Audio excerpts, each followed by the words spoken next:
Hey guys, assalamu alaikum. Welcome back to my YouTube channel মনৰ কথা। তো মই এজনী স্বাস্থ্যকৰ্মী। আজি ৰাতিপুৱা উঠিয়ে মই মোবাইলটো চালো। মোবাইলটো চাই গম পালো মোৰ ইমান দেৰি হৈছে আজি উঠোতে। তো মই লগালগ উঠিলো। উঠিয়ে মোৰ ডেইলি লাইফটো ষ্টাৰ্ট হৈ গল। সোনকালে মই ব্ৰাছটো কৰিলো আৰু লগতে পানী গৰম পানীত আদা আৰু মৌৰস মিলাই কেনে গৰম পানীখিনি খালো। খালি পেটতে প্ৰায় মই খায়ে লওঁ। দেন ৰুমটো সাফা কৰিলো আৰু ঝাৰু মাৰিলো। তাৰ পিছত যেহেতু আজি ৰাতিপুৱা শুই উঠোতে দেৰি হ'ল তো মই ডেইলি নিচিনাকে বাহিৰলৈ নগৈ আজি আগফালে চোতালতে এনেকে জোৰকে খুচকাৰি ললো। তাৰ পাছত মাছ বেপাৰী এজন আহিল তো আমি দুইজনে ইমান যুজি বাৰ্গেনিং কৰি এনেকে মাছ ৰাখিলো আৰু মাছটো ধুনিয়াকে বাছি দিছে তেও।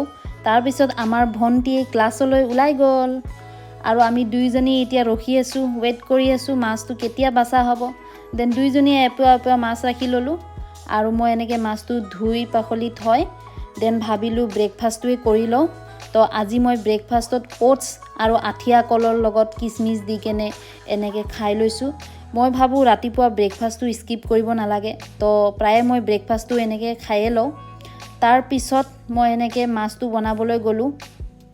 তো ভুল আৰু আলুৰ লগত মাছটো এনেকে ধুনিয়াকে বনাই লৈছো আজি। তাৰ পাছত মোৰ ইমানেই ভোক লাগিল তো মই সোনকালে ফ্ৰেছ হৈ ললো। ফ্ৰেছ হৈয়ে মই এনেকে খাব ওলাইছো। তো খাই উঠি মই আকৌ এগেইন ডিউটি যোৱা টাইমটো হ'লেই তো মই এনেকে ৰেডি হৈ ডিউটি যাব ওলাইছো। তো গাইজ মই ভাবো জীৱনৰ সৰু মোমেন্টছ বিলাক এনজয় কৰি যাব লাগে আৰু বাকি কামটো সদায় থাকিবই। তো ময়ো এনেকে কামটো কৰি গৈছো। তো এয়াই আছিল আজিৰ ব্লগ। যদি আপোনালোকৰ ভাল লাগিছে লাইক কৰিব। এতিয়াৰ বাবে খুদা হাফিজ, বাই বাই, টেক কেয়াৰ।